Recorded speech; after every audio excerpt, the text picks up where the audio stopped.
Hey folks, welcome to another video.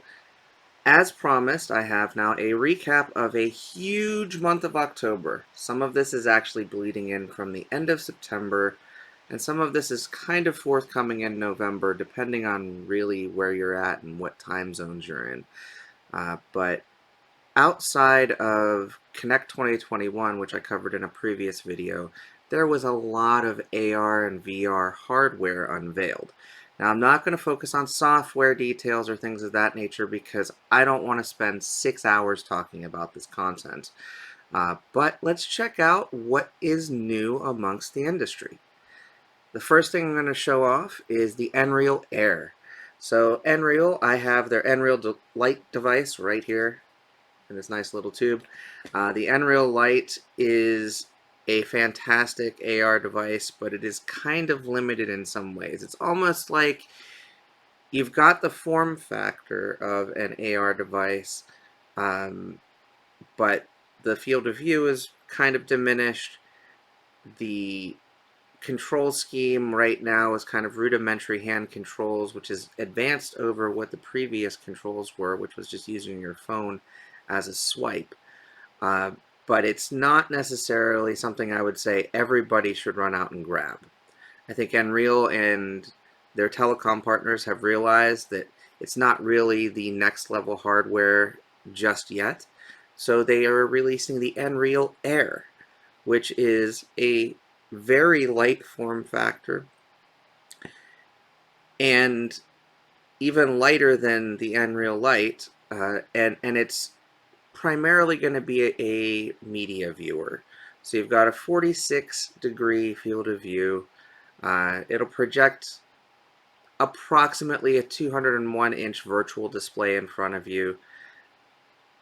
The pixels per degree are 49. It's 1080p full HD in each eye.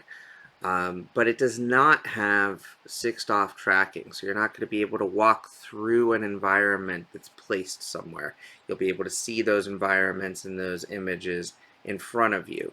So it's still technically a light AR device.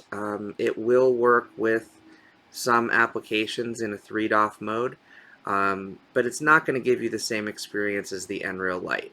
They have not yet revealed a price point. Availability is going to start in December in some Asian markets, but I'm looking forward to seeing how this particular device performs in a consumer ecosystem. I have high hopes for Nreal. I really like the Nreal Lite device, and I think, in the future, if their company continues to get support and continues to have a good, strong developer ecosystem, they'll be able to actually stay in the market and become a player. I don't know necessarily that they're there yet. Love my device, use it all the time, but I do primarily use it for media viewing. So I think the Nreal Air might be the answer to get more consumer adoption. Up next was the Magic Leap 2. Now, this one was presented in a CNBC segment, so this is absolutely a business headset. They didn't really give too many details. One of the major leaps forward, see how I did there, was that they're going to have a much larger vertical field of view. It's about 20% lighter than the original Magic Leap 1, and it's described to have a segmented dimming feature, which is going to allow it to be used in brightly lit areas. Now, that's one of the drawbacks with a lot of AR devices so far, is they can't be used in a outdoor environment where the sun is bright. You just don't have the visibility of the imagery. So hopefully that selective dimming, or segmented dimming rather, helps with the Magic Leap 2 and its enterprise use cases. Again, no pricing has been announced yet. Availability sometime in 2022. Really intended for the enterprise segment. Up next were the TCL Thunderbird Smart Glasses Pioneer Edition. Now that is a super long name, but these are TCL's micro LED display glasses. They have a 4 micrometer pixel display in each eye, and they're basically going to be used in a similar functionality to what you would have used Google Glass for back in the day. So these aren't really AR glasses, they are smart glasses. And they'll be able to do things like show you a navigation app or your shopping list or prompt you with your text messages. They are going to deliver a full color display. Similar devices previously offered, like the Focals by North, and I believe the Norm glasses offered just a monochrome display. So that is a big difference. And the 4 micrometer pixels is an industry term that's picking up a lot because it was also hinted at in a retina level display by Pimax later in the month. So I'm not sure what a 4 micrometer display looks like, but I'm hoping to see one sometime in the near future and report back on the clarity, since it seems to be something that is, at least from the Chinese market, being pushed forward pretty heavily. This is the Lynx R1. I have become a Kickstarter backer for this particular project. This is by a small startup company in France. It's got a 1600 by 1600 90 hertz per eye set of screens. It's got brand new optics that have a very unique shape to them, and I apologize I don't have a picture of them, but if you check out their Kickstarter, which is going to be linked in the description, you'll see it. What intrigues me about this device is it can be used for both AR and VR, and that 1600 by 1600 panel is fully available for AR applications with pass-through AR capabilities.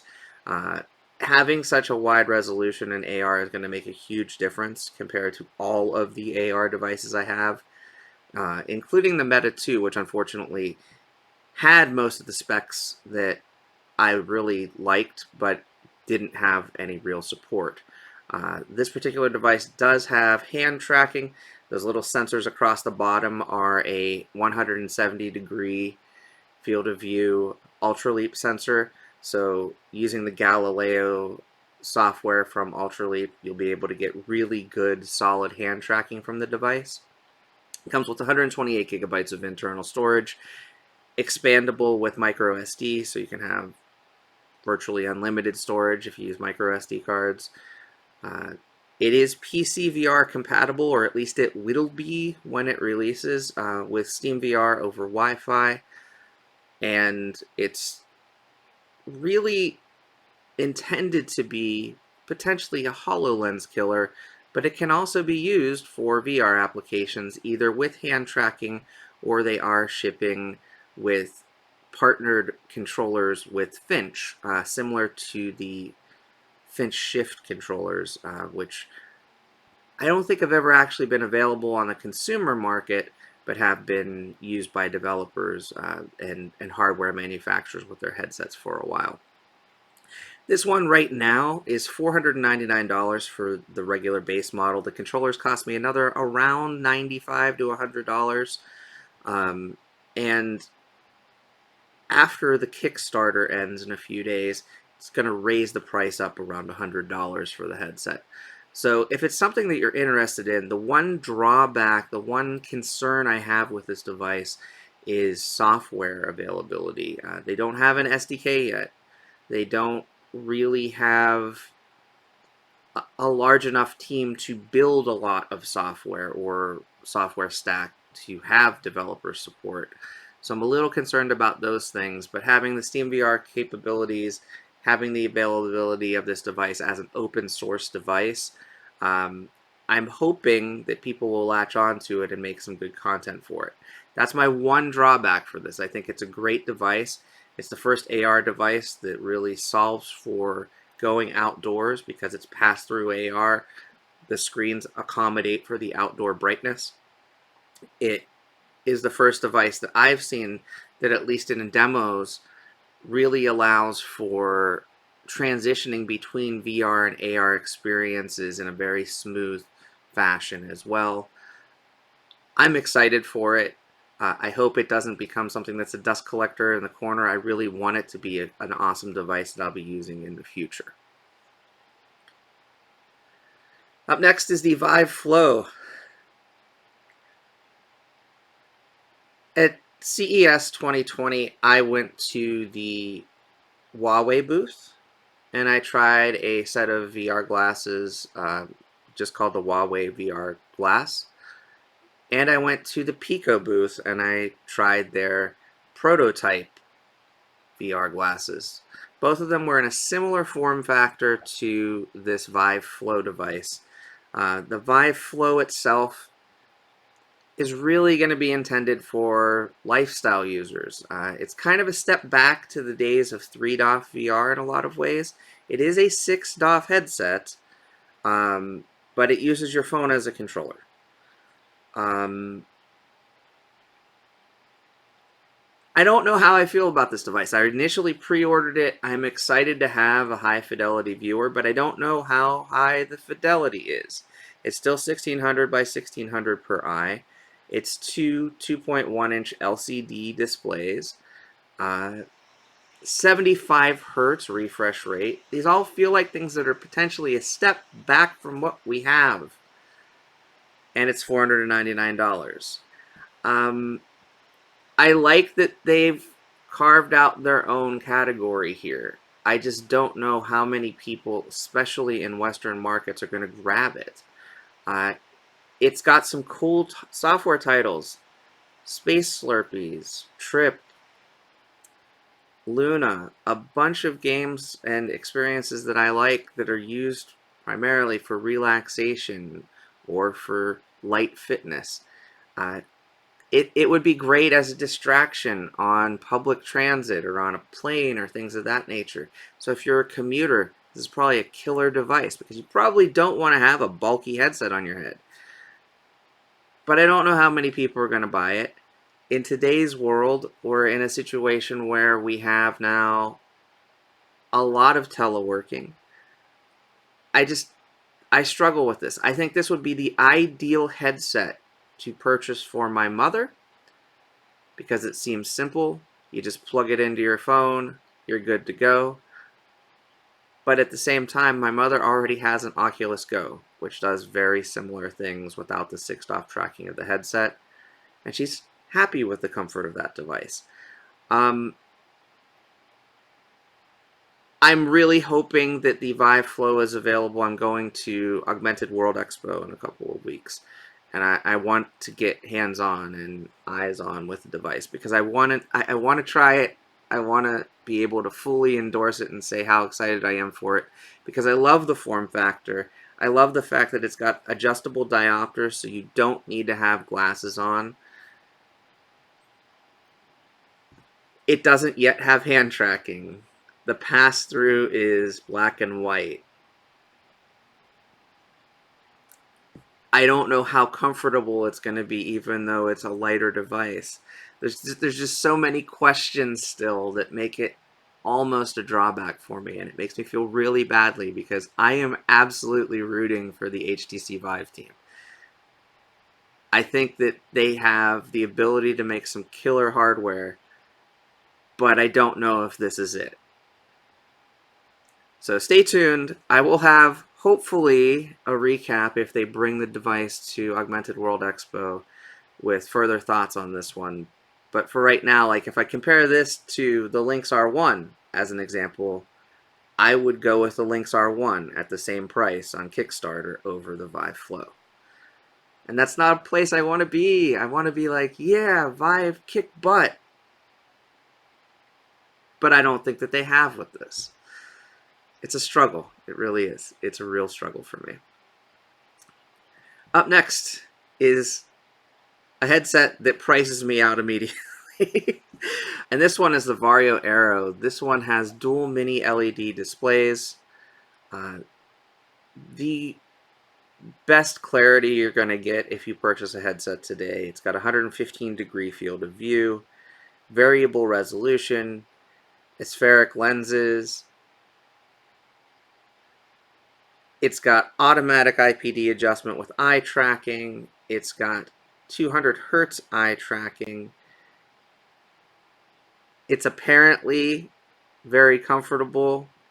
I can't tell you that because it seems like it's kind of bulky from looking at it. But this is a $2,000 device just for the headset. It is Steam VR 1.0 and 2.0 compatible, so if you have a Steam VR setup already with base stations and controllers, it'll work out of the box with those. One of the things that Vario offers that is pretty big are their software updates. They have some really good pro-grade software that allows you to pull in things like multiple desktop views into actual VR experiences. So like say you're playing Microsoft Flight Simulator, which is a game that I love and probably is one of the games I would love in this device if I had the money sitting around to buy it. This particular device, I could pull in, say, somebody's Twitch stream, put it on the side here, and still be piloting my plane in virtual reality as well. And it's a very pro-grade software, so it does so elegantly, a little bit more elegantly than some of the other software solutions that are out there. And that software support is included, I believe, with the purchase of this device. Previous to the Vario Aero, all of their other devices may have had more features. As an example, they had a bionic display, which was a little tiny square that basically followed the position of your eyes in front of a larger display behind it. That actually kind of bothered me, to be perfectly honest. And that was a reason I never really talked about the Vario headsets that I've tried in the past, because I could see the edges of that display when I was using it, and it really took me out of the immersive experience. Even though it was a higher fidelity, it was like I was looking at a postage stamp in the middle of a wall, for example. And I I know that that was likely because of my own individual vision, and others have had better experiences, but I'm glad that they removed that feature, to be perfectly honest. I think this is a better choice for consumers and for more adoption. I said the word consumers, but I really don't think this device is really intended for consumers. It's still a business class, professional grade headset. But there are going to be people, huge enthusiasts, that want the highest end device. And from a display perspective, today, this is the highest end device. Will it be tomorrow? I don't know, because this entire industry is changing so quickly. It's really hard for me to say, buy this one if you think you want the best. And I'll get into that in just a second, actually, as we move into a couple of other headsets. Up next, though, is the Huawei VR Glass 2nd edition. What this does is it's very similar to the Vive Flow, actually, but it adds 6DoF controllers. Now, these 6DoF controllers have been in testing for a while. This device is coming to market later this year in the Chinese market. It is a Chinese market headset. It only works with Huawei phones based out of China, but it does also work if you buy a specific cable with PC VR. So if you want a thin and light PC VR headset that tethers to your PC with a single cord, technically you could purchase this from China and have a pretty decent experience. I tried the Huawei VR Glass with a Nolo solution that they had back in 2020, and it worked pretty well. I played some synth riders with it. I'm 100% sure these controllers are way better than the initial standard Nolo controllers. I don't know if these are still manufactured in partnership with Nolo or if they're a different company's solution, but I wanted to mention this device. I don't know a price point yet, and I know it's currently only available in China. Well, it will only be available in China. I'm excited to see more headsets with this form factor. This one has very similar specs. It's still 1600 by 1600. It's 2.1-inch displays. It's near identical to the specs of the Vive Flow. but it has those 6-DoF controller solutions that the Vive Flow does not currently have. To go back to the Vive Flow for just a second, I bought a Vive Focus Dev Kit a long time ago, had a 3-DoF controller. Eventually they came out with the Vive Focus Plus that had 6-DoF controller solution with it. I have a feeling that just like Huawei had VR Glass with a 3-DoF controller or no controller, and then moved to a 6-DoF controller solution for their second generation, the Vive Flow may also have 6-DoF controllers in the second generation. Maybe my advice is wait and see what happens before you commit to a purchase with either of these devices. And then my final, this one's a doozy, to be perfectly honest. This is the final device I'm going to go over, the Pimax Reality 12K. Now I would put 12K in quotes because we don't have really a 12K resolution here. I believe, based on rumors, these are not confirmed necessarily by the folks at Pimax, that what we're actually going to be looking at is 4 3K screens kind of stitched together to make one larger view. Similar in a lot of ways to the old Star VR and how it used to work with 2K displays. It's going to have potentially a 90 hertz, 120 hertz, 144 hertz, 160 hertz, and 200 hertz refresh rate mode. It's going to, again, allegedly have a full 135-degree vertical field of view and a 200 to 210 degree field of view horizontal. That means that you won't see a border at the top of the headset, and it would be very hard to find a border on the sides based on the vertical and horizontal field of view, because it matches your eyes for the vertical field of view, and it's very close to matching your eyes for the horizontal field of view. Now, all of that is if you're plugged into a PC. I do not know the specs of what type of video card you're going to need for it to work either.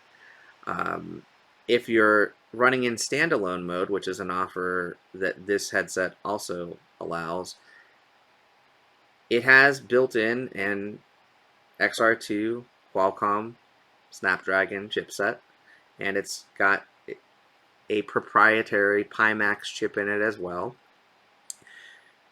that allows for either 8K or 5K resolution at 120 hertz, 90 hertz, or 75 hertz with a 150-degree horizontal field of view, that same 135-degree vertical field of view. The thing that, on paper, this sounds amazing, but I haven't seen it yet. And the way that they're marketing this device is they're saying it's coming in Q4 of next year. Now, one of the things I think Pimax absolutely did right this time is they made it so that there is not a pre-order scheme for this device at this time. Their pre-order scheme is buy one of their old devices, and when you buy this device in the future, you'll get the purchase price of your old device back. I don't know that that necessarily is going to be a smart move for them either, because it sounds like they're kind of going to lose some money for each of those headsets that are being purchased right now. But it's drumming up interest in their company. They do make some pretty good quality headsets. The challenge is, once you've got the headset and you know you have a working headset, sometimes there's some software incompatibilities. They're still working through that with their Pi tool, which is kind of a connecting driver port to Steam VR or Oculus content on PC VR. The ultra-wide field of view makes it very hard for me as a content creator because it stretches the image on the PC screen, is what I usually share. So I don't use my Pimax 5K Plus all that often. It's an interesting device. Again, it's got the wide field of view. It doesn't really have anything better than any of my other devices outside of a wide field of view, whereas the Pimax Reality 12K has a ton of different options, and I keep stressing the word options here, allegedly coming to it. In the bottom corner, you can see it says modules made by Pimax. These are all things that will be external to what's the shipping product. So a WiGig module, which will make it a wireless connection to the PC, not just over Wi-Fi, but over 60 hertz WiGig connection. A lighthouse cover, which will allow you to use SteamVR tracking. A swappable battery, which is a smart idea, that plugs into the back of the head strap, so you've got some counterweight there. Hand tracking, face tracking, body tracking. The body tracking being done by downward facing cameras, which is a not brand new concept, but is the first time I'm seeing that actually coming out in a device, which is cool. Don't know how that'll work with people like me who are a little overweight, but excited to see how that comes to fruition. A mixed reality cover to use with AR applications, a cellular 5G cover, deluxe speakers, scent emitters, blood oxygen measurement, cooling fans, coming soon. And then also the fact that it's got 3 Type-C USB ports, as well as a proprietary port for their WiGig adapter, a display port, and the option, again, being presented of having a small compute device that you can carry along with you to have a wireless solution that can play your Steam VR and other PC content through, I'm assuming, PyTool on the Pimax VR station. Now the starting price for this again was at least advertised as $2,400 starting price. I don't know what that comes with, if that comes with a headset and 2 controllers, if that comes with just a headset and then you buy the controllers separately. But it sounds like you may have to pay for the cable that connects to the PC. You may have to pay for the controllers. And all of those modules along the side you'd have to pay for separately. So what you're paying for is that high resolution, high vertical and horizontal FOV device, but it's a mystery what is going to be in that package. And again, no one's really tried this device yet. I have a pass for CES in January. I've committed to a hotel for CES and a flight for CES. I don't necessarily know that I'm going to go because I'm still a little scared about the potential of COVID spreading again after the holidays, and I want to stay healthy. But there's a good chance I'm going to fly to Las Vegas. It's not that far from here, and hopefully they'll have the Pimax Reality 12K in their booth, and I will get to check it out. So stay tuned for January. I'm sure I'm not going to be the only one reporting on it, but the Pimax Reality 12K may be a reality, or it may be a bit of fantasy. Either way, those are the headsets and hardware that is coming in the near future. I just wanted to give a recap of everything that happened in the month of October. Hope you've enjoyed this video. I'll be back with more content soon. Until next time, get out there and enjoy some VR AR for yourself. And thanks for watching. Bye-bye now.